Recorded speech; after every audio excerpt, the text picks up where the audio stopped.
this Sustainable Development Conference and providing us yet another venue and a platform for having an interesting public discourse. Before I begin, I would like to welcome guest of honor, Ms. Sharmila Rasool, Deputy Representative, Officer in Charge, Representative UNICEF Pakistan, to join as a guest of honor. Do I have the permission from the guest of honor to begin? Please proceed. Thank you. As we all know that Pakistan is going through a critical juncture, and we know that Pakistan is the fifth most vulnerable country when it comes to climate change. We have witnessed the different extreme events, with whether it is cloudbursts, flash floods, or rain-induced floods, or heat waves, or droughts. We have all witnessed all these in Pakistan. And we also understand that these are not the siloed events. They have a broader impact, environmental and economic impact on other sectors as well, be it education, agriculture, water management, energy, etc. While Pakistan has made strides at actually investing in disaster preparedness and piloting renewable energy projects, community awareness campaigns, we also need to focus and expand beyond the response towards a readiness. And for this, we need to build an economy that is protected from climate risk and powered by the climate opportunities. For this, we will need institutionalization of knowledge, skills, technologies that will actually make us able to move towards a green and resilient transformation. And that is where the green skills come in.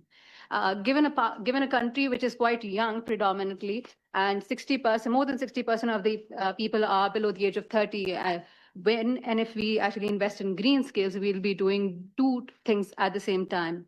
Economic empowerment of young people for the future-ready skills, and then building climate resilience through sustainable and low-carbon economic growth. Given this context, today's session brings together a remarkable set of voices and policy research and practice from Pakistan and across South Asia. Our Sri Lankan colleagues have also joined us today to explore exactly how we can move from potential to practice. With this context, I would now like to invite the guest of honor, Ms. Sharmila Rasool, to give her opening remarks. Thank you, Miran, for the invitation. Pleased to be here with all of you today on behalf of UNICEF and on my own behalf. Very pleased to see that there is an excellent list of panelists joining us to really debate the issue and discuss issues further. I want to start off by saying a non-debatable point. The non-debatable point is that green skills are no longer an option. It's existential.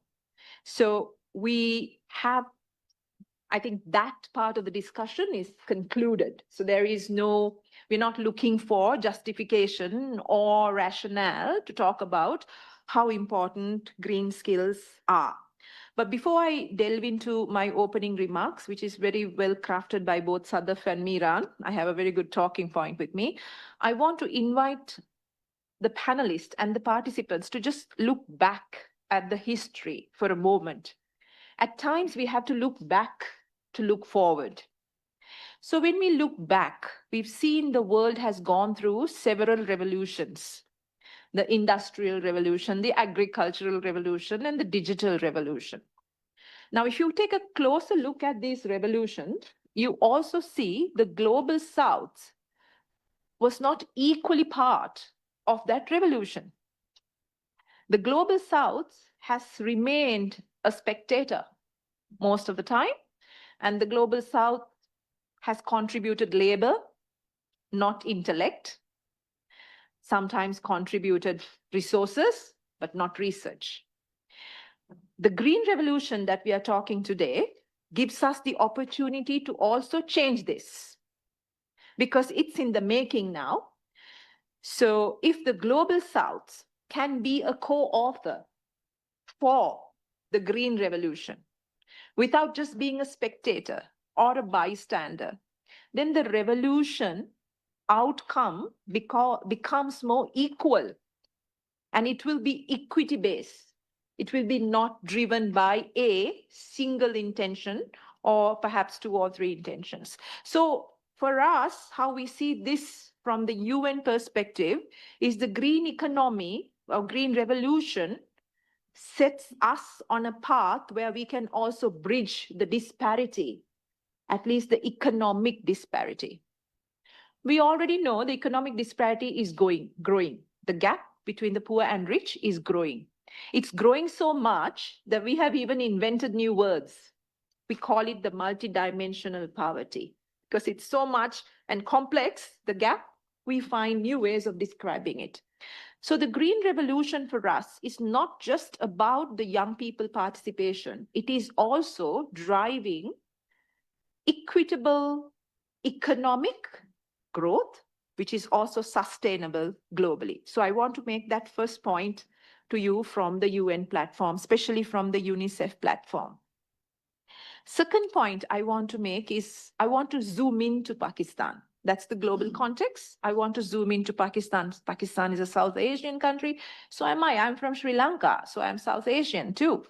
So looking at South Asia closely, but zooming into Pakistan, Pakistan is troubled with three challenges at the moment. The growing population, the economic problems the country is having right now, and then the climate vulnerability. These are three challenges Pakistan has to grapple with as a nation. However, every cloud has a silver lining. And the silver lining Miran just mentioned is the young population of Pakistan.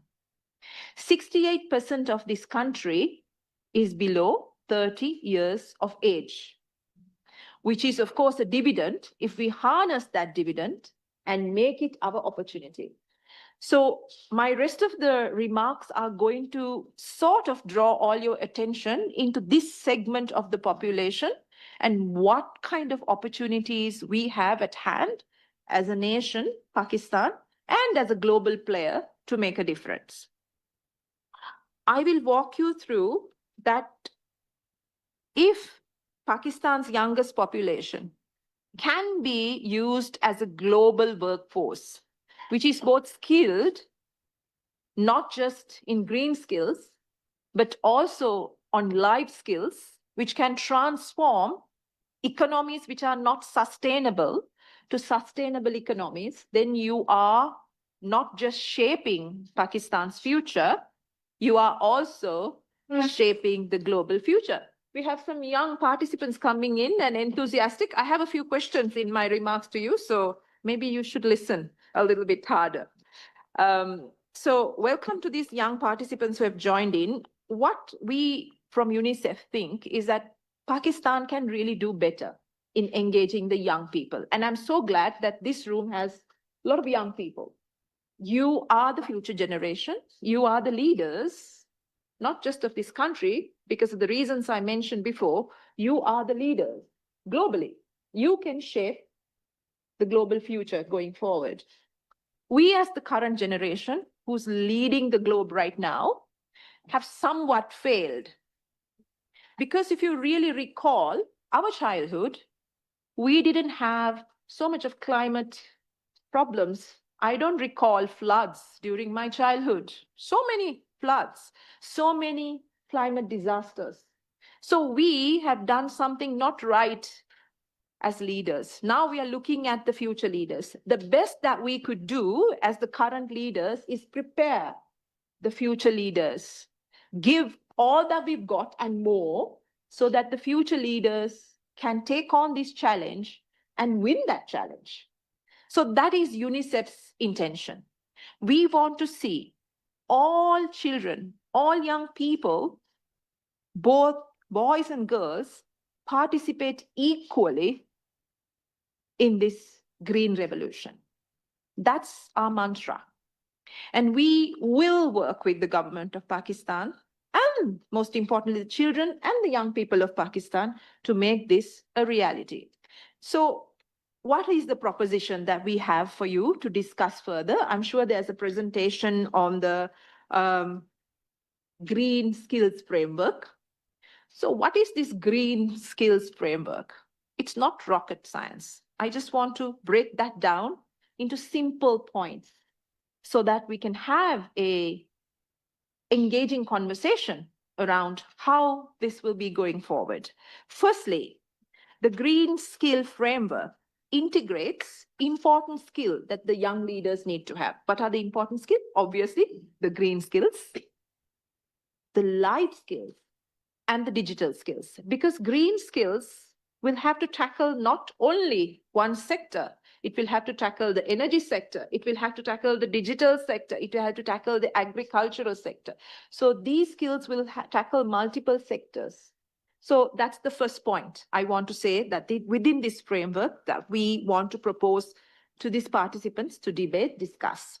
The second point that we want to emphasize is that one stakeholder cannot solve all the problems. It has to be a multi-stakeholder engagement, especially the private sector, because they are the growth engine of many countries. They generate the highest number of jobs. So there should be public-private participation with the people to make sure that this framework works. It should be done in such a way, the social contract between the state and the people must be strengthened. The third point that I want to say with this in the framework is we have to prioritize the ones that are usually not part of dialogues. And those are, anybody? The marginalized people, the young people, the women, the rural people, the poor people, the disabled. These are people not usually part of the dialogue. So we have to consciously bring these people to the dialogue. The last point for your consideration is this green skill need to be part of the broader climate agenda, which is the adaptation and mitigation. So every adaptation fund that the country receives or the region receives in this case must take into account how these skills can build in. So those are the 4 points that I want to place before you, which will fall within this green skill framework. But we are not saying this just because it's nice in words. We are saying because there's proven, tried and tested models, at least in 2 countries that UNICEF has supported. Kenya and Vietnam are those 2 countries that this model has been tried and tested, and we are happy from UNICEF platforms to share this with you. So I will close by saying, hello. I will close by saying that it's time for us to stop our pilots. And it's time for us to make them scalable projects which generate impact. So we need to look at how we do this. We stop pilots and turn them into scalable projects. Secondly, we need to stop only talking about policy. Policy is our intent, and intent is always very perfect and pleasant. Translating this intent into action is the second driver that we need to take forward. The last point, and then I will close. Because if we invest on the young people, and in this case, because I'm in Pakistan, we are not just making Pakistan a winner, we are also making the planet a winner, because Pakistan could potentially become the exporter of green skills. And we want to challenge Pakistan. All the young people from UNICEF, we are challenging you. Let's make sure that you take that quantum leap and let's dream big. If you dream big, I'm sure we will get to a point that those dreams become reality for the next generation. It has been a great pleasure to be with all of you today. And I'm so eager to listen to all your interventions. Thank you so much, Meera. Back to you. That was beautiful. Thank you so much, Sharmila, for sharing your insightful comments. And as you rightly pointed out, that green skills and investing in youth is not an option, but a necessity in Pakistan. Given the relevance that you have already built on the human capital and investing in young people, this topic that we're discussing today, green skills, is very pertinent and very important for both UNICEF and SDPI, because of which we actually entered into a research partnership, and we wanted to understand the contours of the green skills architecture in Pakistan. The objective was particularly twofold. One was to understand what are the green skills in Pakistan existingly, and what is the how can they actually what sort of green skills can actually make Pakistan more climate resilient and environmentally friendly. And the other was to understand the institutional mechanisms that are in place to train these people, to educate these people, and to equip these people with the relevant research. We do have a preliminary set of findings from this particular research, which is in a finalization stage. And I would like to invite Mr. Ahad Nazir, Associate Research Fellow at SDPI, who is also leading this research, to present the preliminary findings from this research. Thank you. Thank you, Miran, for this opportunity. So just with a broader overview presentation. A broader overview that I started my PhD in project management, and I wanted to choose sustainable project management as my topic of interest. But I thought that why do we have unsustainable project management or unsustainable anything anyway? So the main aim of taking this study and then taking this forward was to sort of mainstreaming sustainability into everything. So it will not be sector specific. It will not be only focusing on climate change. Green skills we can be found anywhere. So every, like for example, human resource management, we have also green human resource management. A lot of literature coming in. And with this overall, the mainstreaming agenda, what we thought of was that we should start building skilled, climate-ready workforce that can support national and international agenda that Pakistan is part of, like, for example, the UDAN 5B framework and the NDCs. So all of this will eventually need a skilled workforce in one way or the other.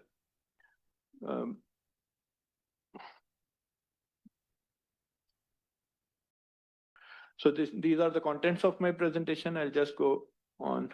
Next step. Okay, so just to give you an idea of the background, although Sharmila has already shed light on it, the climate vulnerability is now visible to everyone. We are seeing flash floods. We are seeing a lot of disruptions, especially in the economic sectors. That is when people actually start looking at it. Then youth unemployment is another aspect. We have around 64% of population under 30, which makes it almost a very big population that is, and high percentage of this population is unemployed as well. Then we come to the existing framework of the TVET, the technical and vocational training setup that we have.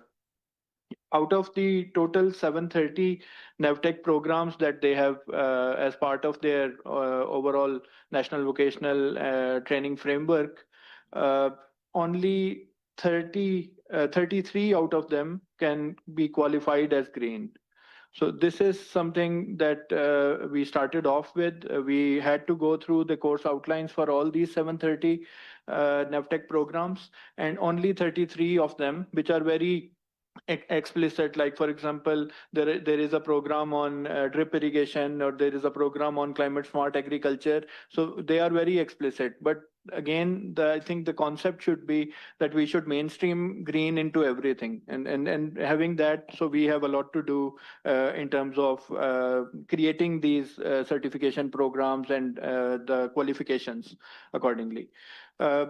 Based on the literature review, we found out that around 240,000 jobs can be created by 2028 that will be directly linking to the green skills that I've mentioned, some of them.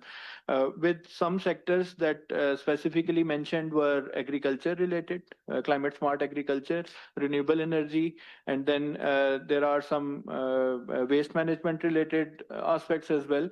But if we go through the supply chain of any product or service, I think we can find green skills relevant to that all around.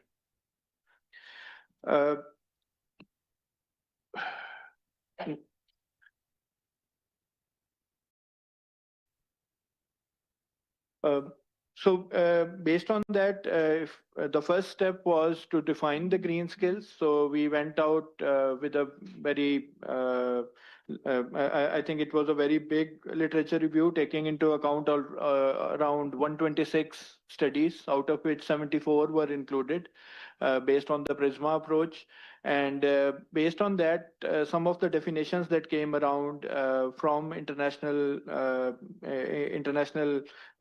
journals as well as some international development partners were more relevant to integrating knowledge, values, competencies, then also linking it to growth and jobs, and integrating it into all disciplines, just like I mentioned before, that it's more of it's less of integrating and more of mainstreaming. I think every aspect of life, every aspect of business has to be green.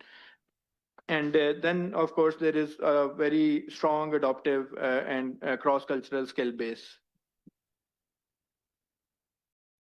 For Pakistan-specific definition, we went around having some discussions, including key informant interviews and focus group discussions with several experts. And this is the definition that we came up with. Of course, this is a work in progress, and we will be happy to have your inputs on it as well.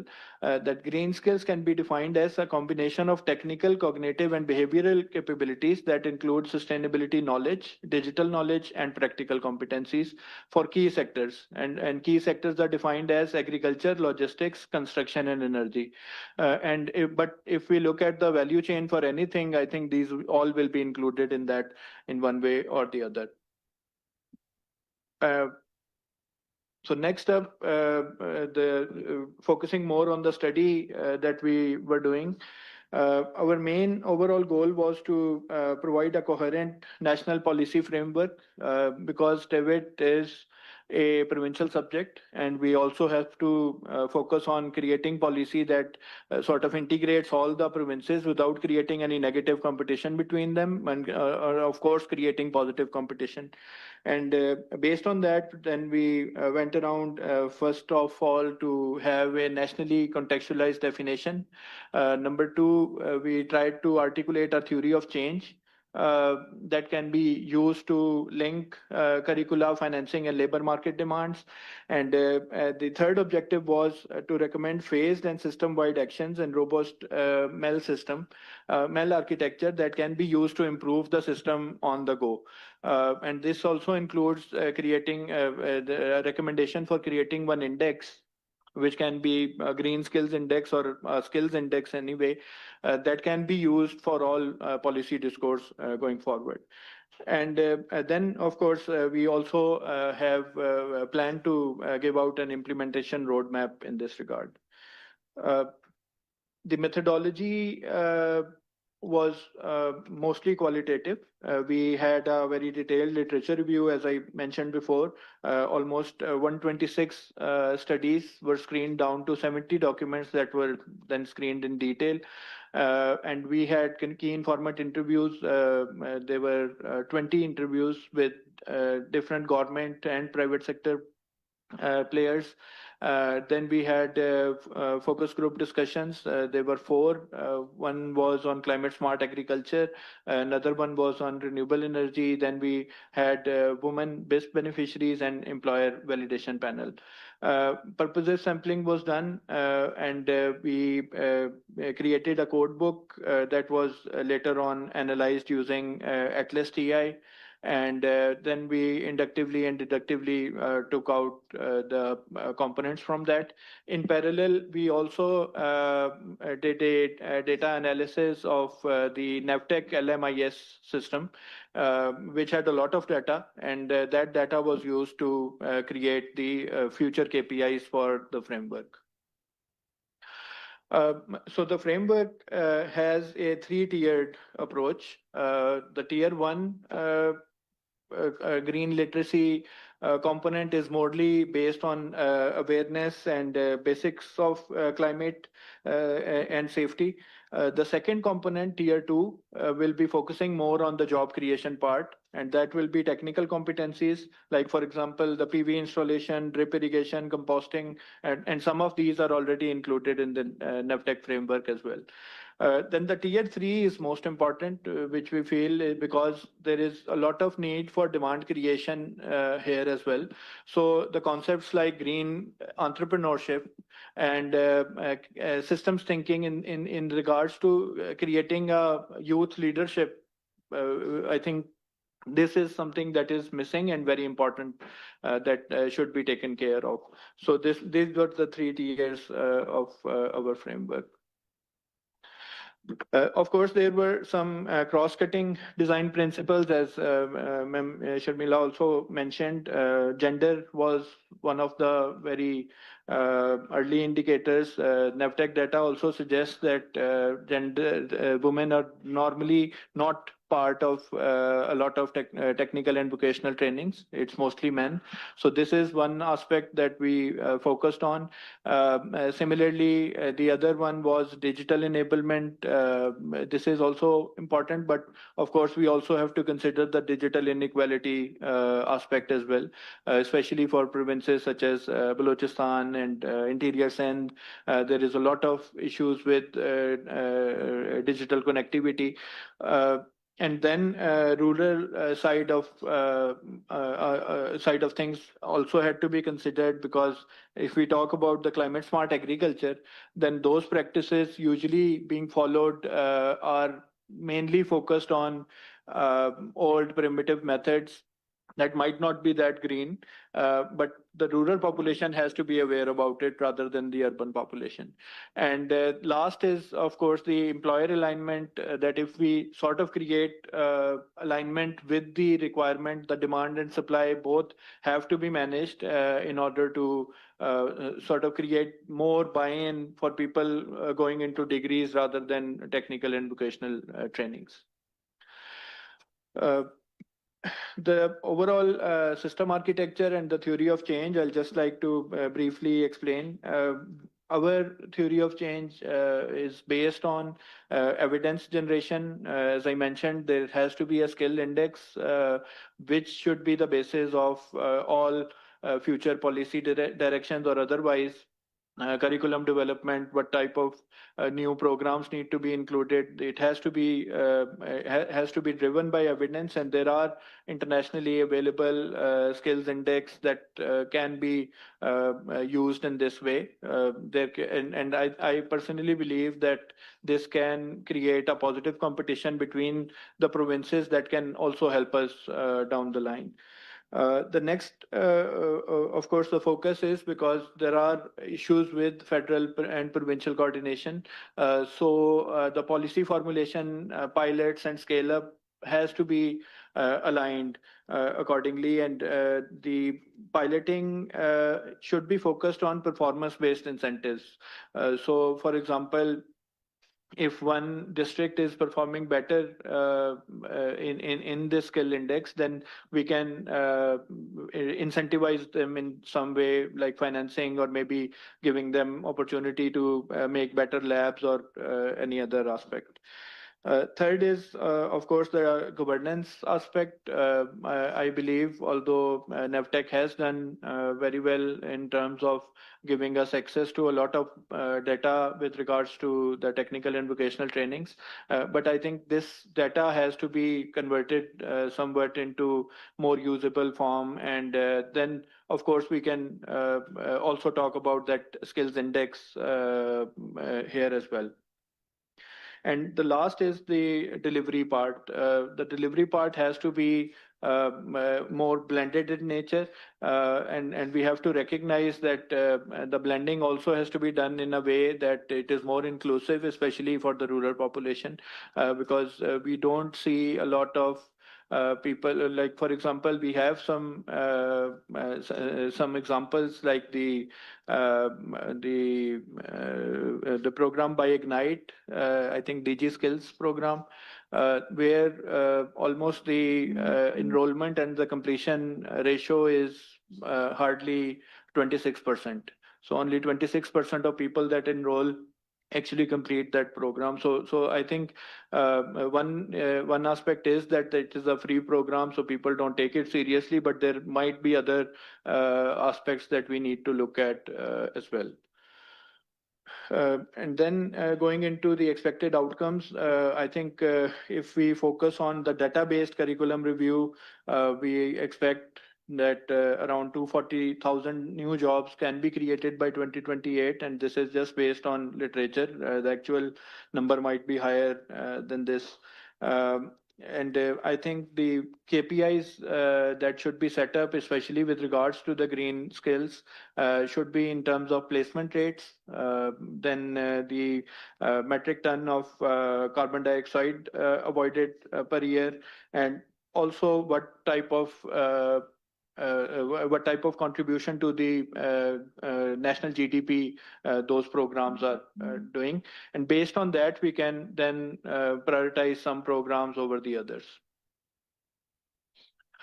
Now coming to the last component, which is regarding the recommendations, I think it is a very opportune time that we need to have a National Green Skills Council, maybe under NAVTEC or or maybe somewhere in the federal government, that has to have a 5-year plan and a legal mandate to apply that, because as I told in the introductory slides, I think it's not an option now to be green. It has to be done.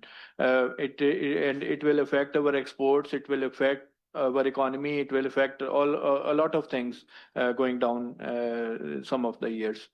The second is, of course, the diagnostic and the index part. I've already discussed that. I think we need to have a national green skills diagnostic and index. It's very important that we regularly conduct these diagnostics and come up with ways to improve the KPIs that I mentioned, like, for example, number of jobs created, placement rates, a metric ton of carbon dioxide avoided, and then contribution to GDP. The third component is introduction of micro credentials.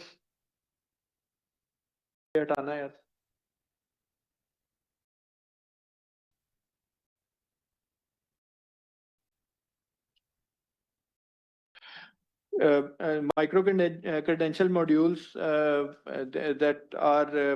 that can be used, and then of course it can be updated after some time, like based on the model that we have for Coursera or any other international service provider in this.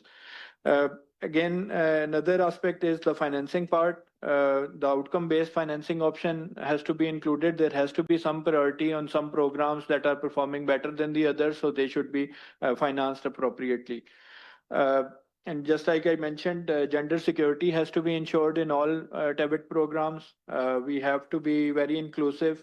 We have to be focusing on, like, for example, inclusion of the daycare centers or disability support at all TEBIT institutes. These type of things can be included, so the social side of green is also covered. And then we can also deploy mobile learning modules, but we have to focus on low bandwidth versions so that the areas with low digital connectivity can also benefit from that. And then, of course, I think every decision that we make in the sector should be data driven. And once it is data driven, and automatically the prioritization will be correct going forward. So I'll just like to end with that this is not only the climate ambition, but the overall sustainability agenda that we should be focusing on. It has to be mainstreaming rather than greening some of the programs. We have to mainstream green into every program. And it has to be a joint effort by government, industry, and development partners. And looking forward to a climate ready and inclusive Pakistan. Thank you. Thank you, Ahad. And we'd be looking forward to the national green skills framework that will be produced as a basis of this research. And thank you for setting the stage for the discussion that is going to follow. With that, I would firstly like to welcome Ms. Gulmeena Bilal Ahmed, the chair of the session. She is the chairperson, National Vocational and Technical Training Commission. I would also like to begin our panel discussion, but before that, let me introduce the panelists. We have with us Dr. Abid Suleiri, Executive Director, SDPI, Ms. Amna Ali Kamal, Member Social Sector and Strategic Communication, Ministry of Planning, Development and Special Initiative, Dr. Kuratulain Bakhtiari, Founder, Director, Institute for Development Studies and Practices, Dr. Asanka, Research Fellow, Institute of Policy Studies from Sri Lanka, Ms. Sobia Becker, Advisor, Park German Climate and Energy Partnership, GIZ. There's also, and Dr. Nisha, Director of Research Institute of Policy Studies from Sri Lanka. Thank you all. I will begin with Dr. Abid Suleiri. Dr. Suleiri, you have been a long advocate of linking the climate action with the economic growth. And your institute, SDPI, has been at the forefront runner in this sustainable development financing as well. Given that, I would like to know that what sort of blended financing models you think can be utilized for implementing the green skills framework in Pakistan. Well, thank you very much, and all the distinguished panelists and delegates who are here. This subject is extremely important. I think no one in this room would have disagreement about the importance of green skills and green jobs, but then making that idea into practice, that to me is a huge challenge. Now, when we talk of blended finance, when we talk of green financing, not only in developing countries, but even in developed world, there is a lot of confusion. What sort of funding will be described as green funding? What sort of jobs will be described as green jobs? When we talk of blended finance, what sort of funding would be kosher and non-kosher? For example, if oil and gas company, they are doing some plantation, will you be calling it a green action, or will you be calling it this greenwashing? And I don't have any particular position on it. All I know that ideologically and theoretically speaking, I feel governments and the international global architecture, it has to take care of its responsibilities. It simply cannot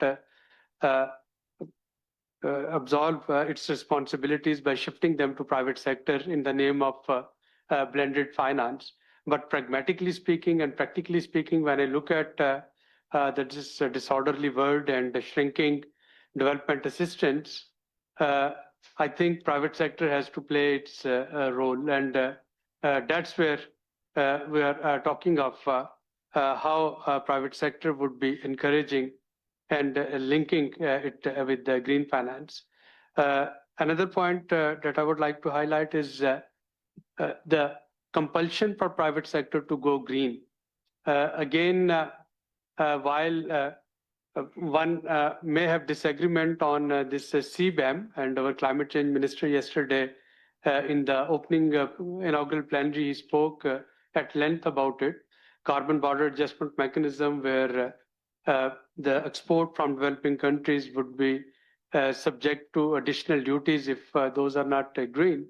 So while one may again ideologically oppose such schemes, but practically speaking, private sector would have to go green. And private sector, if they want to retain their profit or if they want to retain their export share, they will have to reduce the carbon emission from their supply chains. And that is where this green skills and green jobs, they matter. But the final point, and then I'll stop, is supply side. So there is no disagreement on demand side. There is a demand, but on supply side, are our farmer, they are literate enough to use drones and use precision agriculture and use other green technologies. Are our workforce and human resources, are they trained enough that if they go to Gulf and they have to work on greener technologies, will they be able to deliver on them? And that's where I think that a lot more needs to be done. So demand side, there is no disagreement. Supply side, I see a lot of challenges, and we have to match this supply with the demand. Another question, would you like to identify some critical green skills that you believe are particularly important for young people to learn? The way the jobs in 2025 are evolving, and I refer to World Economic Forum's report that they, I think, released just after COVID, I think 21 or 2022. The name was Jobs of Future, Future of Job. And they said that in next 10 years' time, many of the postgraduates and PhDs who are studying now, they would become irrelevant because the nature of the jobs would change drastically. So the youngsters and Gen Z, I don't have any doubt in it that they will automatically be acquiring those jobs. So now if our Bikeia person knows how to book a ride on a motorbike and take you there, if someone who never went to school can send a voice note on WhatsApp, so that breaks the myth that perhaps it's the training or education or literacy, which is a barrier for acquiring green skills. I think the people whose livelihoods depend on these, they would automatically be acquiring the skill, but their journey would be quite difficult, and it would be hit and trial method. It would be quite nice if we can somehow facilitate and support their journey so that they can have a more systematic the system where they can acquire this skill. Otherwise, even if the governments or the civil or NGO sector or development funders, even if they don't do anything, people, they would automatically acquire the skills and they would keep on deploying it, because the job of the current jobs, if they are getting abandoned, the new jobs, they will come, and it's a human resource that have to do those jobs. Thank you, Dr. Abid. I will move on to my next speaker, that is Ms. Sovia. Ms. Sovia, given your extensive work on climate and energy nexus, and given the remarks that you recently gave at the CO2 talks on decarbonizing Pakistan's textile industry as well, how do you see, in your perspective, that green skills ecosystem is going to evolve to support the transition towards low carbon economic growth? And on specifically, what kind of competencies and institutional linkages do you foresee that Pakistan needs to adopt for this particular transition? Thank you very much, Miran. First of all, a very good afternoon to all those present, and thank you to UNICEF and SDPI for inviting me for this very important discussion. And green skills is a topic that is one of the priority topics also for the German government, and I'm very proud to share with everyone here that Pakistan is one of 3 champion countries along with Brazil and Kenya that are the global champions for green skills, and this is to be formally launched at Belém in a couple of days. Sharmila has done a beautiful job with setting up, the socioeconomic context. And Abid, thank you for your comments. Very valuable in deepening that. What is very clear is that Pakistan right now has a pyramid type structure, a populous country with a very young population. And if you think of how it's distributed in terms of skills, then it's more like a pyramid. Whereas where we would eventually like to get to is more of a barrel shaped, where the middle part of the barrel is then really the type of green skills that are delivering in order to sustain and keep creating economic value for the country and its inhabitants. So we've heard about the softer side of green skills. Now I'm going to come in with some very hard truths about the climate side of why we need green skills. On the one hand, what are the climate models telling us? They're telling us that this country is heating up. There will be a decadal temperature rise of at least about 0.5 centigrade.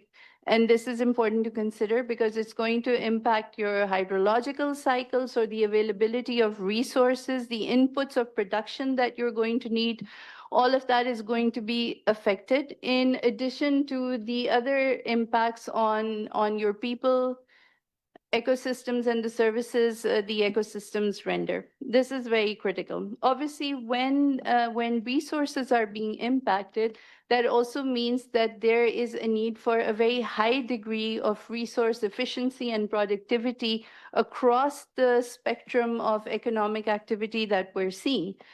Because as the production inputs become more and more expensive, obviously you need to have a much higher productivity. And the type of skills that Abid is defining is extremely accurate, but this is not something that we can afford because this work and rework and all of this wastage we're not going to be able to afford, considering the type of economic environment that eventually we are looking at with CBAM and others. With regards to now moving away from what the climate models are telling us, looking to the agroeconomy, and I'm making that connection, Miran, because you just spoke about, textiles. This is an agroeconomy. Our biggest export revenue earners rely very heavily on agricultural inputs, which are at risk. We can't sugarcoat it anymore, yeah? So this is the thing. And what we have identified looking at Udaan Pakistan, and I'm so happy that Ms. Kamal is now here because green skills is very directly aligned with the 13th five-year development plan that we're discussing right now, based on what we're seeing, renewable energy is going to be incredibly important, as is climate smart agriculture. And Ahad, congratulations. That was really beautiful. You've set it up so nicely. But this is exactly where we need to be looking at, because we need to transition away from fossil fuels. We need to look at renewable sources of energy, which continue to be the cheapest unit of energy that anyone can procure. And then we also need to look at how we're producing the crops and the other raw inputs that we need so climate smart agriculture makes sense.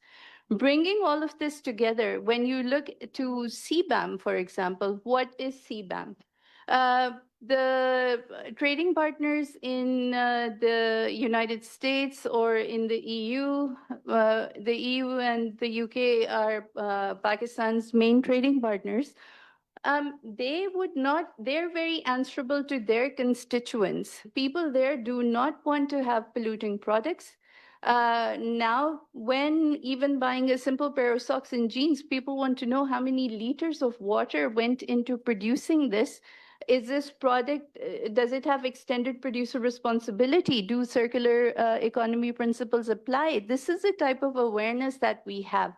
And there's tremendous pressure on Pakistani industry to be able to answer those questions and also to be able to produce these products accordingly. And therefore, when we think of what's coming up and what does Pakistan actually need to remain competitive, then these are the type of skills that we need. So you need, in addition to having very qualified blue collar workers, like the plumbers and the technicians and the others who are certified and skilled, but you also need then other workers in the supply chain. Let's not call them white collar workers, but somewhere also between the blue and white.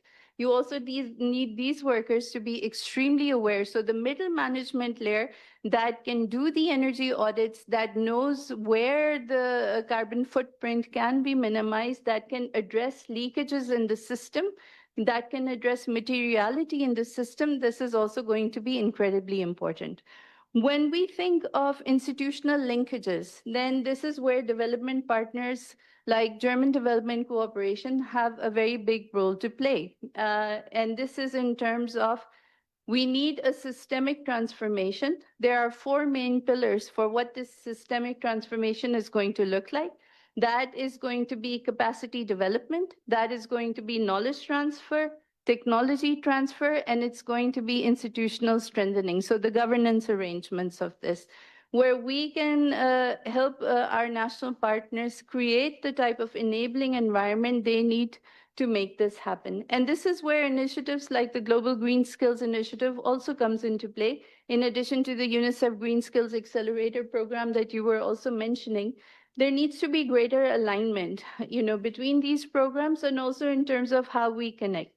So these institutional linkages, the governance and institutional arrangements at the federal and the provincial levels are incredibly important, and we need the buy-in. And I really like your idea, Ahad, thank you very much for that, of creating this type of council with a 5-year roadmap, with the indicators that you're saying. So let's make it measurable, let's monitor it, report against it, and then also reward, because you do need a carrot and stick philosophy. So the institutional and governance arrangements become very important, but very important, and that does not happen often enough in this country, is the academia and industry linkage. This is a very big missing piece. And actually, this is key success factors in Germany's own I think it's a world-renowned technical education and these guilds that we have. This is a key element for the success of this, because you do have these linkages. Universities, research departments need to connect to industry. Industry needs to provide the either the seed capital or in-kind commitments in order to make this happen. All of these are very critical elements. And then finally, the institutional linkages with players abroad. This is again where global partners have a role to play in helping bring global best practice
easy one, and that is Udaan Pakistan. The Udaan Pakistan framework is basically what brings it all together. It's an integrated approach, and we understand that, you know, as we talk about every subject, you know, soon enough we'll be saying, okay, this is also cross-cutting, that is also cross-cutting. And I think moving away from the word cross-cutting, I would pick up on the word integrated. And if we look at it, the 5 E's that are the pillars of Udaan Pakistan, which are export, e-Pakistan, environment and climate change, energy and infrastructure, equity, ethics and empowerment, they all at some point or the other touch green skills. Yeah. And so very much part of the government priority, not just the development agenda, but definitely a priority for us. We look at it as we look at Pakistan as at a crossroads, where climate change is more than a reality. It's an urgency, it's a priority. And similarly, the youth potential that is still very vastly untapped, to put it politely, is something that, you know, green skills is a perfect solution to both, I think. And I think that's the way to go, and that's the way that the government is also looking at it. As I said, that Udaan Pakistan is the framework under which all ministries and the provinces are coming together on a thematic platform where all of us are contributing towards the targets that we have set for ourselves as a country, as a nation, that we have committed globally and locally. And we are looking at equipping the young people. So we're looking at an integration, a collaboration, and honestly an inspiration as well, because I feel that anything climate related, anything green related, anything green skills related is not just about an action, it's about a mindset, and it's also about a lifestyle. We have, you know, so when we talk about green jobs or green skills or green anything, it is a shift that we require. And that shift is not just a technical or curricular input or a technical input. It's, as I said, it's a lifestyle change. And when we look at that, then we are looking at people, the youth picking up on entrepreneurships, which are green entrepreneurships. We're looking at them picking up new opportunities that green initiatives will provide them. And upskilling them in a way that they are responsive to the opportunities. So Larissa was talking about supply. And I think that here, yes, of course, there is an issue of supply, and we are looking at, and we're taking measures to address that, both at the policy and actionable point of view. But I think that we also have to create opportunities, and the supply automatically will follow. When there is an aspiration, and when there's an opportunity, our youth will follow. So I think that that is what we are working towards. Even as we create opportunities through export, even as we create interventions, we are looking at ensuring that they are green. That is a priority with the government. And I feel that with the right mentorship, with the right mindset, as I said before, it's not something that we can't achieve, or it won't be. And definitely, to answer your particular question, it is completely on the priority, and everybody is taking a integrated approach towards it within the Udaan Pakistan framework. Thank you, Ms. Samna. And just one question, that in your opinion, one or two, either the skills or the sectors that you think are important for the young people to actually learn or be part of, given this topic? I think that, again, I would not want to limit it to one or two things. I mean, you know, when we think green, we suddenly now, I feel we think solar. I've had this conversation with a lot of young people, and they say, oh yeah, we need to go solar, we need to go wind. And I said, yes, that's all good, but there is a, you know, green is not just these things. It's not about just one aspect. I think that once it is once we change the way that we think and act, everything will become green. What water we choose to drink, whether it's glass that we choose to use or plastic we choose to use, I think that everything will become green. Every job should be green.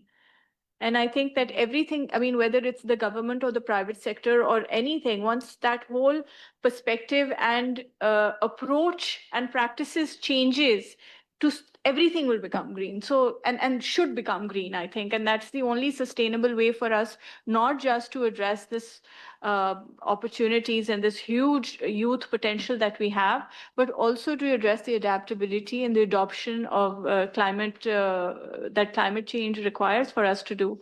And we have, yeah, and we, yeah. Thank you. I think what Amna is saying, because she's saying inspiration, but you're being very inspirational right now. Thanks for that.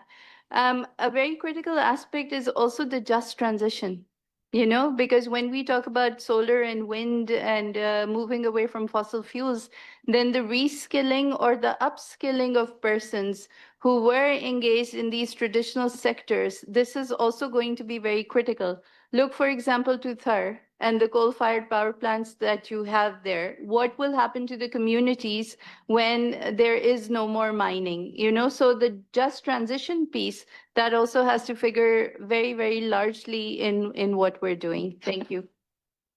Thank you, Ms. Ovia, and thank you, Ms. Amna, especially for the mindset point that, it is really about the mindset. Once you change that, you will be able to see green in everything. And that is the way of life that we would need to have if we actually want a climate resilient and environmentally friendly, sustainable future in the future. And thank you, Ms. Sobia, for thinking about those people as well, because they will be out of jobs once we go towards skilling. So it is very important that, there is a reskilling effort for those people as well. Moving on to my next speaker, Dr. Kurutulan Bakhtiyari. Dr. Bakhtiyari, your pioneering work at IDSP has been instrumental in redefining learning as a community-driven practice. I have personally been to your campus, and I was very much inspired. So firstly, I would want others to actually know a little bit about your ideology and how you actually established that facility. And then secondly, I would want to understand, as rightly Sharmila mentioned, Ahad also mentioned in the beginning, that it's not the only government's job. Private sector institutions like yours will have to play a part in it as well. So in your opinion, what can institutions like IDSP play a role in the green revolution? And what are the kind of policy environment you would need to actually grow, upscale, and continue the good work that you're doing? Over to you, ma'am.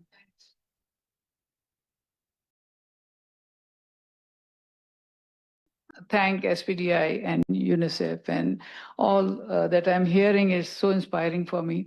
Being focused on Balochistan for the last 40 years myself, I'm not from Balochistan, I'm from Karachi, but I opted to be in Balochistan because I love Balochistan. I like it very much. I'm there not because of some project funded by donor or someone. I'm a volunteer. And all the work that we have done has never been sponsored or supported by any donors or any specialist or any consultants. The whole video that we have here is will show a little bit of the inspiring work. The institution that has come up, which is now Institute for Development Studies and Practices, which is now going into a University of Community Development, a non-conventional university, where the young people comes in and learn through experiential learning on their ideas for change. The institute is focused, our idea was focused in 27 years ago on the youth, on the young person. And that is what I think are all our concepts that we are talking here and policies. The center should become that human that is 60%. And the rest of the policy should be around that person, that individual. What I am seeing is, and what I see in my professional life of more than 40, 50 years in Pakistan, that we get so much, we create such great systems and uh, um, data and research, which brings out very articulated and which should be really from objectives to sustainability and outcome, which should be really very well done. But we miss the person that for whom it was supposed to be. So understanding that after working across Pakistan and then looking at Balochistan, incidentally, I was called in by the government in 87. And I felt that to focus on our young people, one should, I'm talking about myself, should select a place which is the toughest to work, which is isolated, which is marginalized. You name all the resistance and it's there. So once something works there, it can work across the country. Yeah. So that's what I thought, and I just stayed on. And you see, I will answer the questions you said, but let us look at this very brief videos, because you know something that you create is difficult in English.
So please put your hands together for Miss Kuratulan Bakhtiari.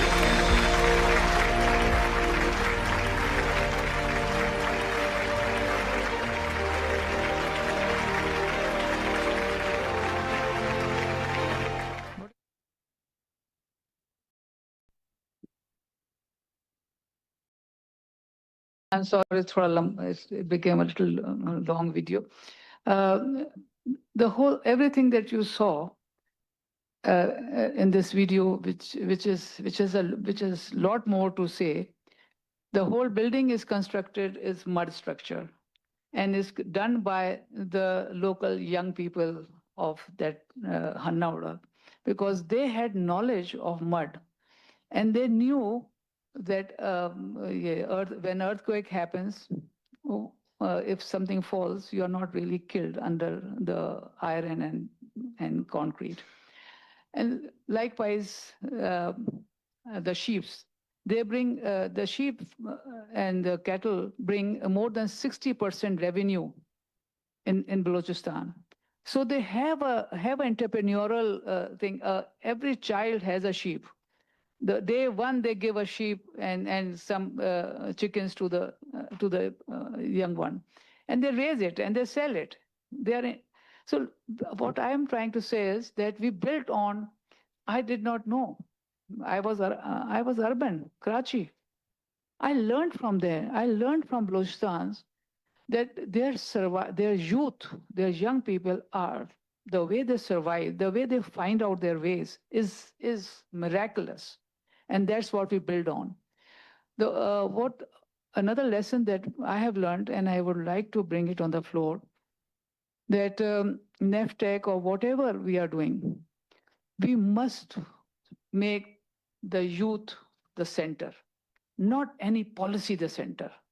Create a policy around this young person. Now, if you create a policy keeping this young person the center, you will reach out what is going on in his mind. What has he or she been suffering? What he and she has been bleeding from inside? What has happened to him or her? Because if you train them, you give them best skills, they're about doing very well, earning, rising, hit by hepatitis B. What do? Because he was not immunized. So let's take care of our youth as our children, their health, their emotional, and go deeper in it. It cannot be a sweeping thing about leadership. We have done so many numbers of training and so many young people were there. No, these are just numbers. Let's make it human. So we have to love our children. We have to really take care of them as our dear human of the future. That what I just heard UNICEF and you all are saying. What has happened in the country and in the province, there are deep scars. The youth have gone through worst kind of fears in their. How can a young person, I'm just talking about Balochistan, maybe rest of the country is different, learn while he or she has deep inherent fears? How can even the best, you can have a air-conditioned thing, you can give the best laptops, you can give the best of everything, but it is not going to take roots inside the youth. We have to really revive them, give them confidence in the system, give them confidence that they are cared by the government, give them confidence that the system cares for them. Just instant, there's nothing instant that's going to happen and sustained. And now we are talking about that if they can go global, how can we send our children who are broken from inside, who does not trust outsiders, who have all the time doubts on everybody, and sending them global? What messages are we going to get from the globe? Toot-e-phoote bachche bhej rahe hain. So let's focus on our young people from well-being side.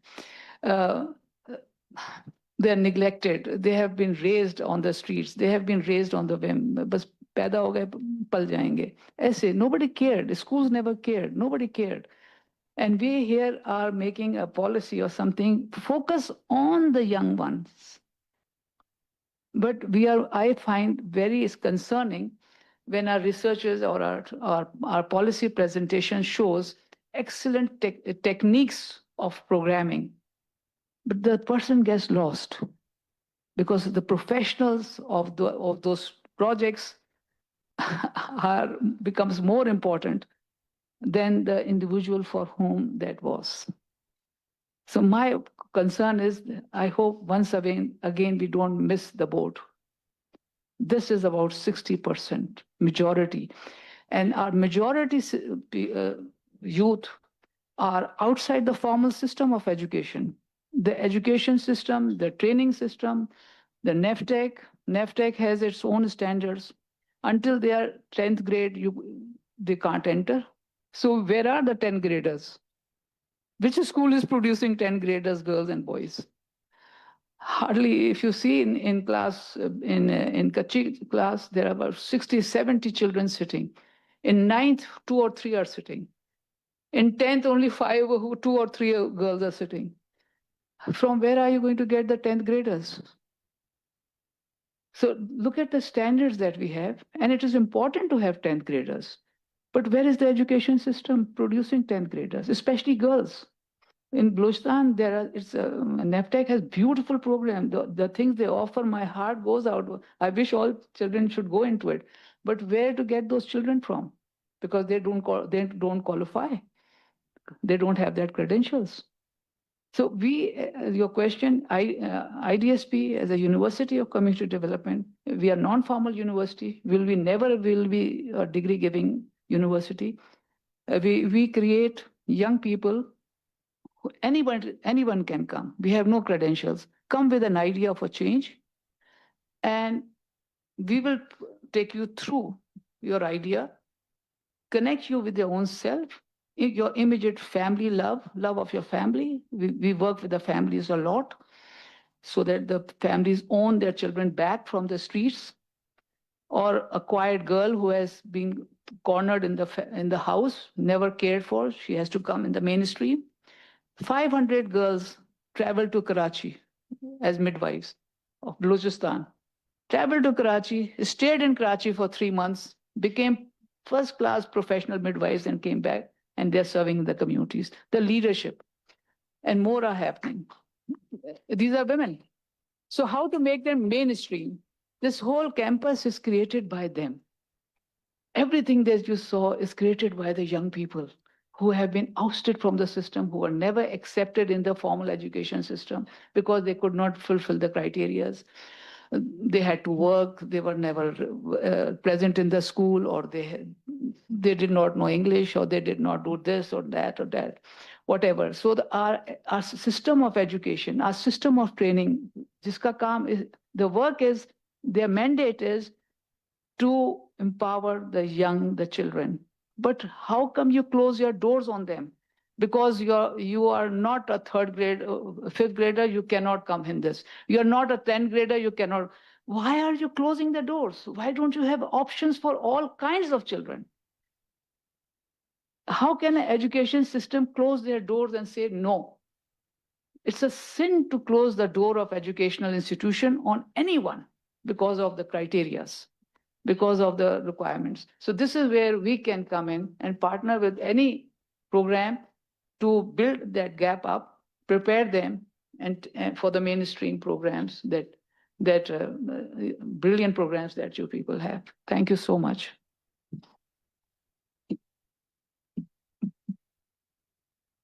Thank you, Dr. Kuratulain. And the mindset that earlier Ms. Amna Kamal was actually talking about, we have seen that mindset being implemented at her campus as well. It's definitely the most difficult place, and we have interacted with the students and the kind of, I mean, you haven't gone in depth, but I would invite everybody to actually look up more on IDSP and the kind of model they have, the kind of skills training, green skills training they have. Why? Because the thought process that goes into each and every thing that the way she said, it's centered on youth. It's no, they're not just teaching the skills. they are actually working on that kid how to actually survive in the future with their head held high as well. So thank you, Dr. Kuruttalam, for your insightful comments and all. I will move on to my next speaker. Dr. Asanka, your research on trade policy and South Asia's integration into global value chain offers a unique perspective on how economies can remain competitive, especially when they're moving towards shift towards global sustainability. So in your opinion, I would like to understand that, given that there is a changing shift and rise in climate smart agriculture technologies and climate smart agriculture and green standards as well, how do you see that, these trends are shaping the agriculture competitiveness of our region, Sri Lanka and Pakistan, or trade competitiveness of our region? And also specifically, what policies or skills related shifts do you envision or see that needs to be adapted by countries like Pakistan and Sri Lanka for us to actually transition towards that stage? Over to you. Thank you, Meeran, and thank you very much, SDPI, for organizing this. It is very nice to be in Pakistan, the land we won the World Cup in 1996. It was like a cherished memory almost all the Sri Lankans have. Well, there is a significant window for improving productivity through climate smart agriculture. Mainly, it is estimated that climate change can induce like close to 14 to 50%. It varies by the crop type at the harvest in future. If climate change is not addressed, livestock productivity can go down, and increased cost of feed, water, and energy. These things can affect our competitiveness. And as Madam said, there are certain things happening in the external market, especially EU. EU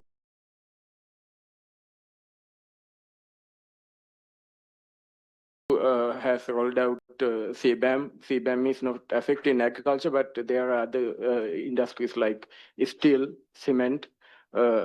India and Pakistan will be affected by this regulation. And there is another one called EUDR, European Union Deforestation Regulation. It is directly affecting coffee, cocoa, rubber producers. We did a recent study in Sri Lanka. The welfare effect can be substantial if Sri Lanka cannot comply with EUDR.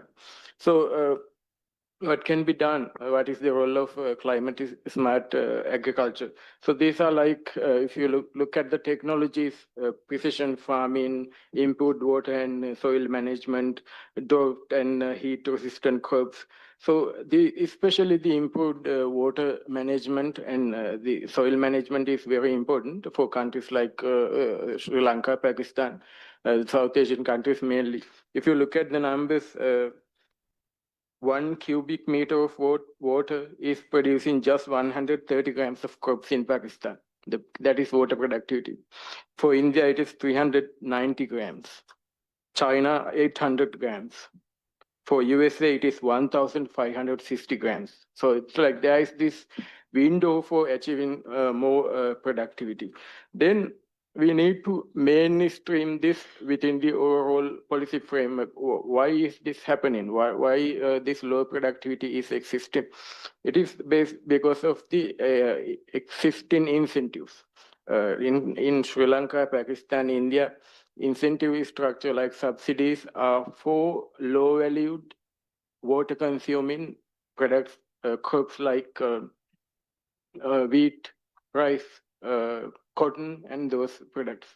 Now, as I said, global environment is changing. It also gives us opportunities. For example, extended producer responsibility, microplastic pollution regulation in the EU will give us opportunity to produce fabric from sustainable materials.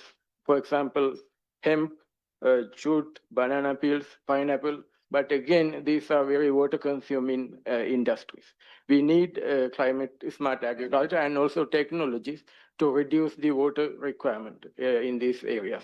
Yesterday, I saw a nice bag produced from this hemp.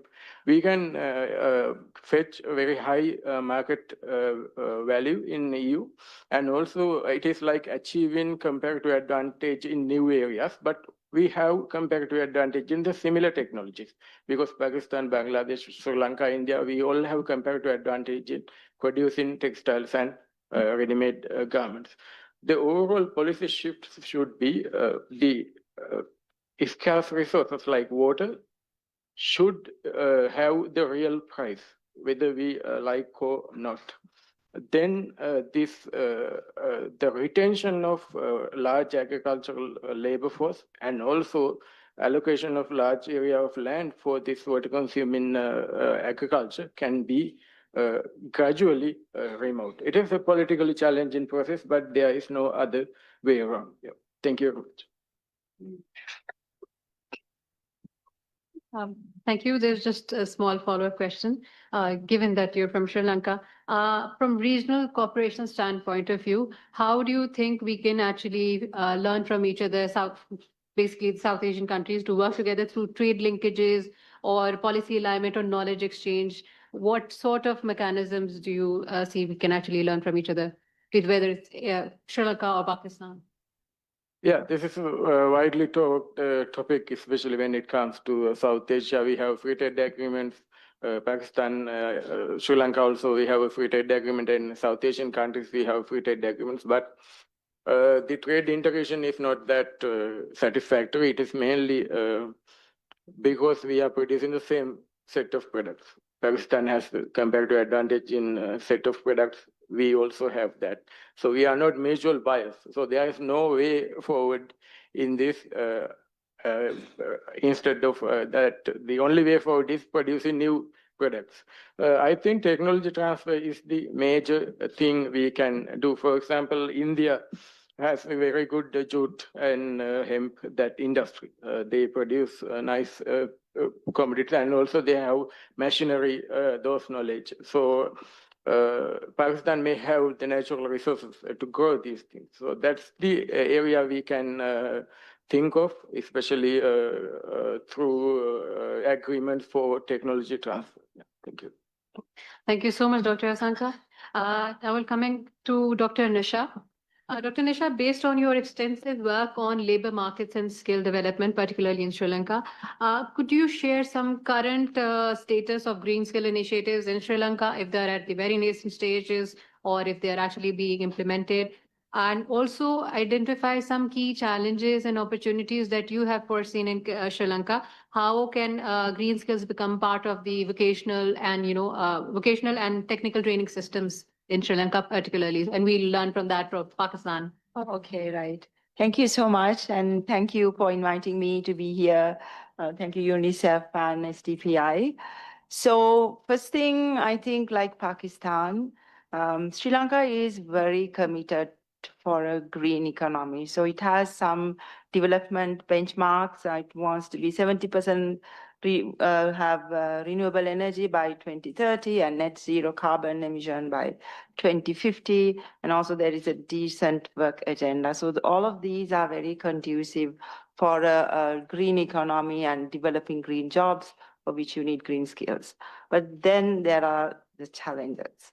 So one thing is, if you just think about the TVET sector in Sri Lanka, as in Pakistan, we have a TVET tertiary technical vocational education commission that was established in 1992.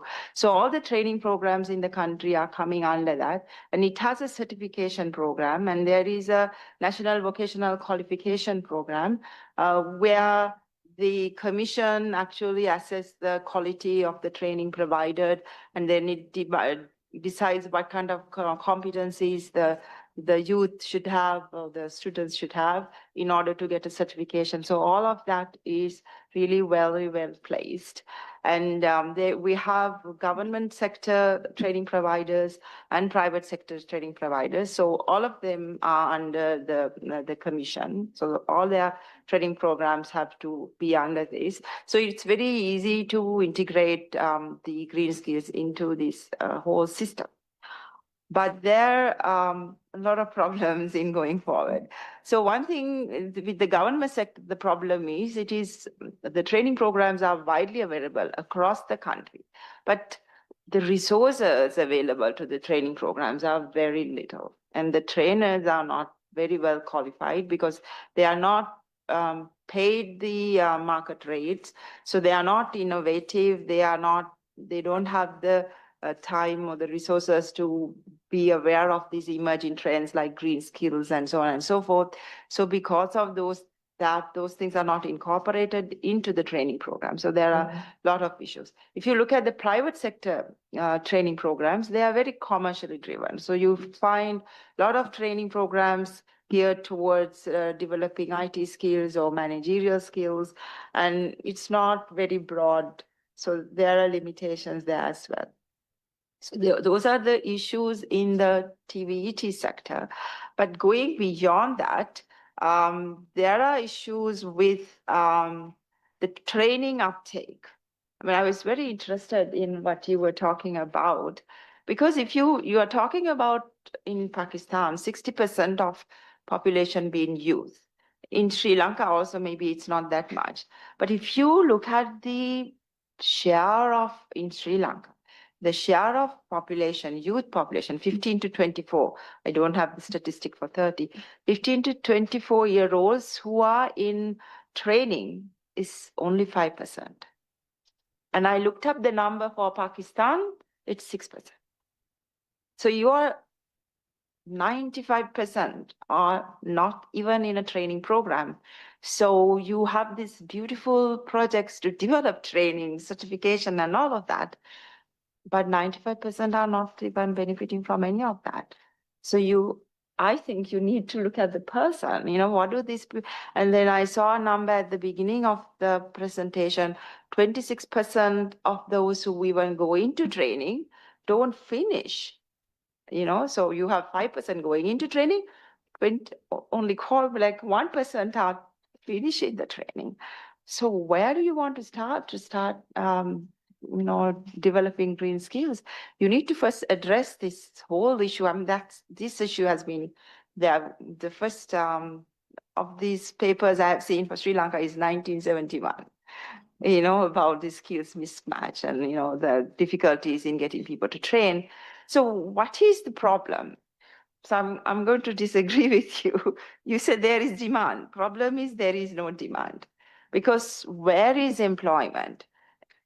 In Sri Lanka, about 75, because, the micro, small, medium enterprises, they're a different definition. Whatever the definition, you have 75% to 98% of enterprises are micro, small, medium enterprises.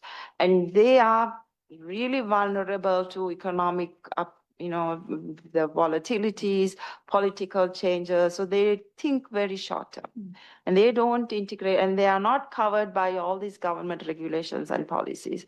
So they are not going to be incorporating green activities into there. So at the same time, now in Sri Lanka, you have to be CRRO compliant from January 1st, coming January, 1st of January. So the first 100 the companies which are in the stock market, they have to be compliant in terms of climate compliant. So that means they have to come up with the risks and opportunities of being sensitive towards sustainability issues. So I mean, you're only starting with these 100 top companies, and they have a plan to expand it to all the companies in the stock market by 2030. But when will they get to all these micro, small, medium enterprises, which are majority of the enterprises and where the jobs are being created? So I think the problem is, solution is like what you were saying. You need to understand where because job, people don't go, why don't they go into this training? Because the returns are not there. Why would they don't want to invest their time? Because they are very low skilled people coming from poor background, and they don't have the time or the resources to be in a training program for a very long time. And they want to know that at the end of the training program, there is a job that will pay them well. Because if they don't have those knowledge, they're not going to go into that. So I think you need programs like what you were explaining, where you understand where the people are, what kind of job that they're doing in the environments that they are in, and then help them to integrate green skills and green aspects into whatever they are doing. Because wherever, depending on where you are, your job opportunities, all of that are very different. You need to really understand those local contexts when designing your green programs. So I'll stop. Thank you. Thank you so much, Dr. Nisha, for your insightful comments. And I totally agree with you in the sense that, we are on the right track, but there's miles to go before we reach a point where we say that, there's an equal demand and supply, and we are heading towards a green economy. There's a lot to do in Pakistan, and we are taking baby steps, but I think some of us, like all of us in the sense, I heard, in fact, GIZ is actually working on greening TEFTA. So there are little things that are happening in small pockets, but a lot needs to happen. So thank you so much for your insightful comments. Just a few pointers that I have actually gathered, few aha moments or key insights. That youth is critical. I think everybody agrees over here that youth is critical to be invested in. Green skills is not an option. We need to move towards that. And then we need to work on the capacity and system strengthening as well. Need to see that what sort of skills are we prepared to give to the young people before we talk about green skills. And then from the demand side as well, we need to build the understanding of young people as well. What are green skills and why do you need them as well? Last but not the least, we need to work on our existing systems as well, that, there needs to be a completion rate there, and there needs to be thoughtful process and mindfulness in everything that we put in place. Youth needs to be in the center. And if we want to move towards a green and sustainable environmental friendly economy, then it's a mindset approach that we're talking about. And we need to be very cautious of, we need to put our heart into our work. Everybody needs to, just like Dr. Kurathalan does. So and I'm sure already everybody else does as well. I'm being a bit biased. With that, I would like to invite Ms. Gulbina Ahmed to share her insights and closing reflections. Yes, sure, please. Maybe you can also add that organizations like us and others needs to build more partnerships with the programs that you have. Because you people have fantastic programs, but there's a gap of applying it. And that is where organizations like us can come in between. So maybe you can list that also. Shukriya. Thank you so much. Good afternoon, everyone, ladies and gentlemen. First of all, before thanks, as everyone thanked the organizers, I believe I have to first apologize for showing up late. So please accept my apologies. I realize and I appreciate that in today's world, everyone has a lot of things in abundance. The one thing that we don't have in abundance is time. And so that is why it's very valuable. So I am especially embarrassed when I'm delayed at a certain event. With this, I'd also like to thank UNICEF and SDPI. It is customary to thank the organizers, and I just did. But as chairperson of the National Vocational Technical Training Commission, let me share very, very candidly that I was truly surprised not only to be invited to this session, but also invited and honored to chair this session. Because when I came on board a year and a half, I had 3 to 4 agenda points, of which one of them was greening of TVET and green TVET.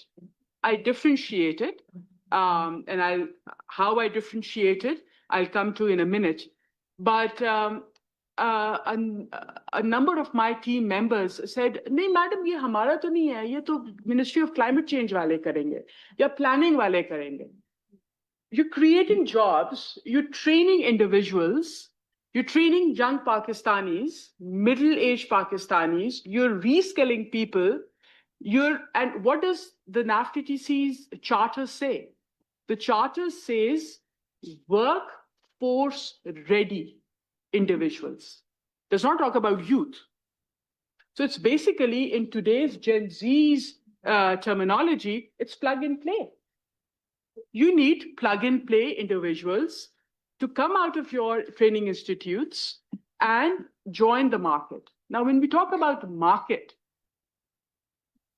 you very correctly, Sobia, said that the consumer, the global consumer, is now very, very conscious of his or her own footprint also.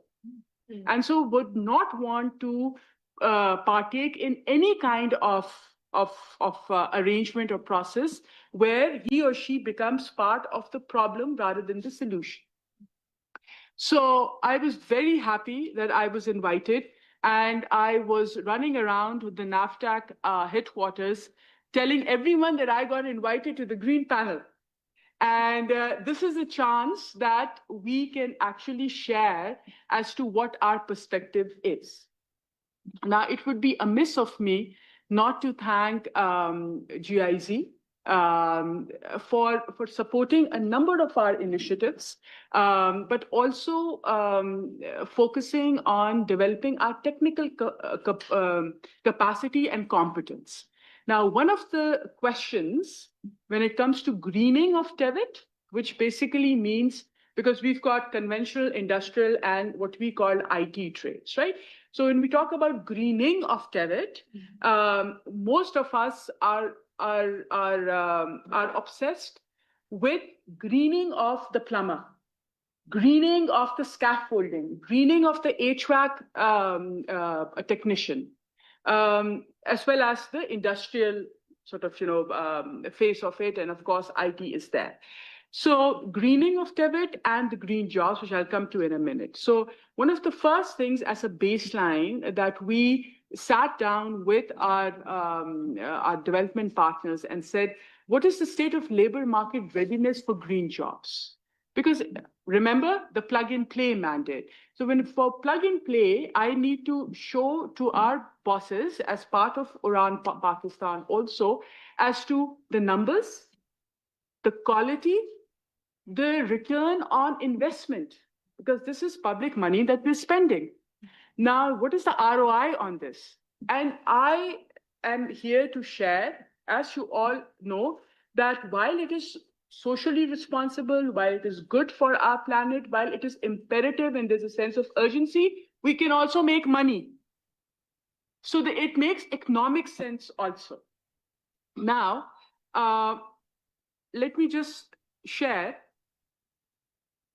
that by 2030, green jobs, and this includes greening of TEVIT and the green jobs, they will create 1,90,000 direct and 1,37,000 indirect jobs. This is according to the World Bank. And what you were asking, ma'am, as follow-up questions, I agree with all the panelists. You can't pinpoint one or two, but in terms of forecasting, in terms of our planning, we've identified 3 sectors: construction, manufacturing, operations, and maintenance, as these are the high demand sectors. So there is money to be made in these sectors. And particularly, of course, solar is there. Solar powered irrigation, resilient seed development, pest management, watershed management. Now, these are in terms of when we are planning for the Prime Minister's Skill Development Program, you would be seeing NAFTTC advertising these sectors as part of our initiative to really encash from the green wagon. Now, unfortunately, not all of them are very high paying. I'm talking about regional numbers. I'm not just talking about Pakistan. So in the range of 450,000 annual with typical full-time hours, solar technicians would be making this. In the urban areas, the design and the repair engineers would be making more. Wind energy engineers and managers will be making around 1.2 million annually. But, and here comes the mic drop moment, the female wind engineers would be earning 17.8% less than their male counterparts. So whether it's jobs of today, whether it's jobs of yesterday, whether it's jobs of tomorrow, the gender gap, unfortunately, still is there. Now, I have some figures in terms of the categories, but I see the room thinning out, so I'm just going to very quickly skip.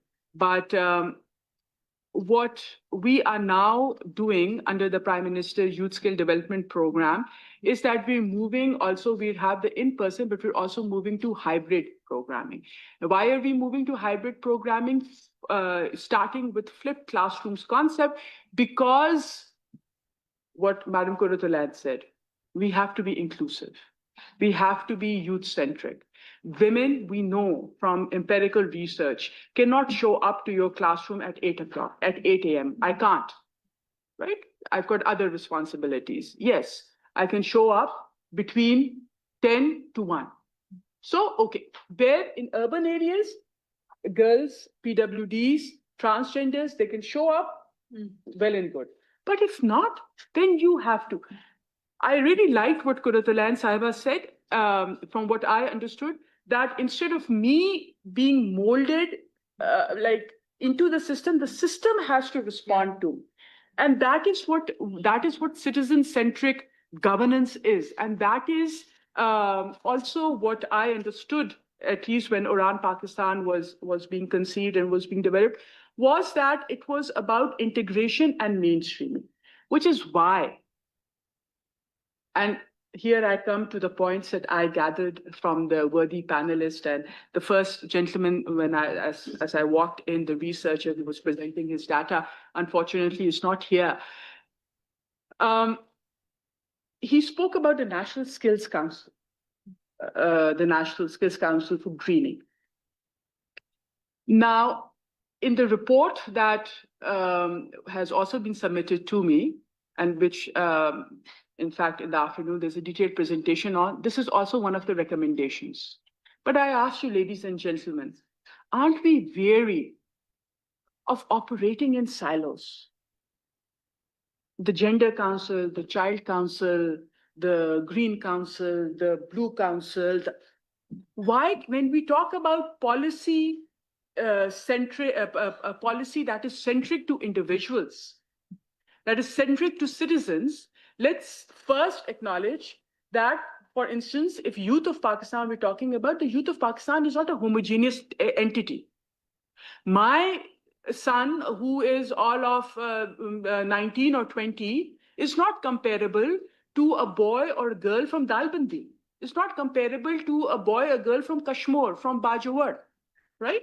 Now, so we look at curated policy making, and instead of making these separate councils, why don't we say whether it's an AI course with Huawei that you are doing, with NetSol you're doing a welding course that NAFTTC is doing with the Chinese, with Turkmenistan in textile, all of this should be mainstreamed instead of having these different councils. And then previously, I mean, we're all children of this earth, of this area. Previous experience of Skills Council has been terrible. So I am very cautious when I understand the sentiment, but I'm really very, I would think twice. I would advise that we think twice. Someone here spoke about industry, academia, industry linkages. Recently, the present government has increased funding for the technical and vocational sector. But just in India, they are doing 30,000 crores, just the federal government, just the central government. 10,000 crores is from the industry. Where is our industry? Where are they? I mean, you go to the industry and they talk about linkages and they talk about the importance of skills. I said at another event that skills is everything. I mean, I once read what is, someone was asked the question, what is heaven? The answer was, heaven is a piece which everyone, is a piece of land which everyone wants to own, but no one wants to work for it. So the skill sector is also something that everyone pays a lot of lip service to. It's very important. Bada acha kaam kar rahe hain, bade zaruri. But you need to put in the money. The present government has increased the funding, needs to be further increased. But then at the same time, we also need linkages with industries, with the cluster, with the sub clusters of different sectors, because at the end of the day, we are providing the industry HR. We are providing human resource to the local bazaar as well as the global bazaar. So, that kind of expenditure also needs to be done. And which brings me to Dr. Nisha's point and also Madam Kurutulan's point. Madam Kurutulan asked, where are the 10 graders? And you also, very rightly so, both of you also said that, only 6%, our figure is 7.8, but I mean, that's tomato. Now, why are individuals not joining our technical programs? The answer is very simple. A lot of people don't see any value to it. It's not that, I think someone said earlier that because it's free. No. Even we've brought in international certification. The present government is telling you that if you succeed in acquiring an international certification in any trade, you show us the proof, you give us the evidence, the government, the GOP will reimburse you the cost. In this glorious country, we've only received 18,000 applications. There are a number of reasons for this. Number one, the divide between the public sector and the development sector. The public sector, and I myself am from the development sector, so I'll be the first one to tell you that in the public sector and the development sector, there's such an amount of distrust that we have institutes and individuals who are wanting to be recruited in our programs, but they're not your target audience. The target audience is sitting somewhere, in the sands of Chagi, which I have no access to, but institutes and think tanks like yourselves have access to. So I second this point that the public and the development sector linkages should definitely be there. So number one. Number two, we know that a number of people drop out from the primary level, from the secondary level. And that is why at NAFTTC, we have the recognition of prior learning. So madam, your young boys and girls who constructed this beautiful campus of yours using mud as a skill, right? As a skill. We can actually certify them. And our empirical research has shown that if I am a mechanic, if I am a chota at a mechanic's shop, before RPL certificate and after the RPL certificate, there is a difference of 1,800 to 2,300 PKR, which might be less for you and me, but for a person who's earning 5,000, 8,000, 10,000, this is a significant one. So that is where NAFTTC can help with the RPL program. What Madam you said in training programs and why we're wasting sort of, and I said that, there's our trainings need to have that value addition. We've done two things to make this possible. Number one, that previously what used to happen was that you are running an institute, you are allocated 20 seats. For each seat, there's a certain value, there's a certain remuneration, and you are given a check for 20 seats and that's it, you're done. Whether you Trained, whether the people are 20 or not, no one cares. We've done two things. One is it is going to be outcome-based. The payment is in tranche. First, you'll get the mobilization. You're allocated 20 seats, you get mobilization. Then there's a midterm review by third-party assessors, by KPMG, PwC, Ernst & Young. Then the last and the more generous tranche is released when not only your students graduate, but they also are on jobs. This could be within the country or outside the country. So in this way, what we have tried is, and we've brought in international certification. And this is ad nauseum. I am speaking about this at every forum, that you see, previously, if I was getting 1,800 at a place, and after your 3 months program, after an NAFTA-TC's training program, I'm getting 2,300, doesn't make sense. But if I've brought in international certification, then there is value, there's more demand. And so the supply and the demand ratio is not balanced. That is why we have such a problem. We get demands from the overseas ministry saying they want 100 barista coffee makers. We don't have them. So the linkages are not there, the training program. So all of that we are trying to change. You spoke about, Madam Sobi, you spoke about just transition. Now that is something that is extremely important. And to be very honest, when we are speaking within NAFTA-TC about greening, this is one, and when we're talking about upskilling. Now this just transition is something that a number of our colleagues are very perturbed about. And to be honest, we are not very clear as to how we should go about this. So we're looking towards partners like yourselves to actually advise and guide us on this. And we would want to be very, very responsive and very, very agile for this. I would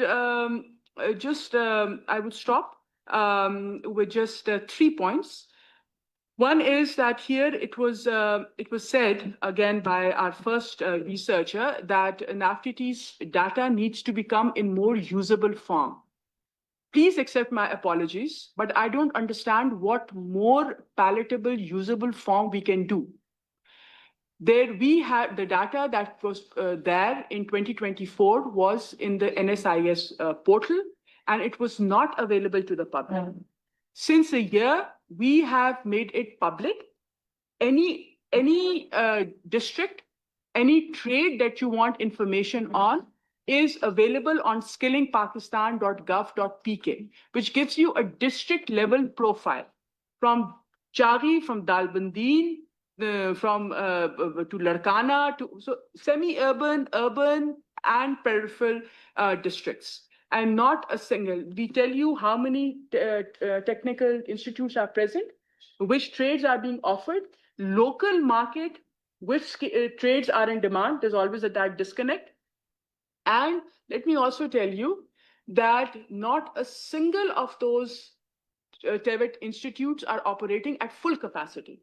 So you'll have a capacity of, let's say, 2,400, and there are 800 students there. So this is the data that we proactively have already shared, and it's available. You can pull it up right now as I speak on Skilling Pakistan. What more can we do? If you need data in more usable form, let us know. But to be honest, I am, I am confused as to what more. Perhaps institutes like STPI, like UNICEF, like our German partners, like NAFTA-TC, I'll be very happy to take a lead on this with partners. We need to sort of, have some kind of capacity building workshops for the media personnel on TVET for journalists. You examine our budgets and see how well are we doing in terms of gender responsive budget. How well are we doing in terms, we've done industrial surveys, we've done cluster surveys, we've done provincial surveys. Please help us to sort of to become more agile and centric. We have done what our minds could have sort of, informed us. But we look towards partnerships and we look towards partners like you to also deepen that partnership. Thank you so much. Thank you so much for such a powerful presentation. I would hand it over to Dr. Razia to give the vote of thanks. Thank you, Miran.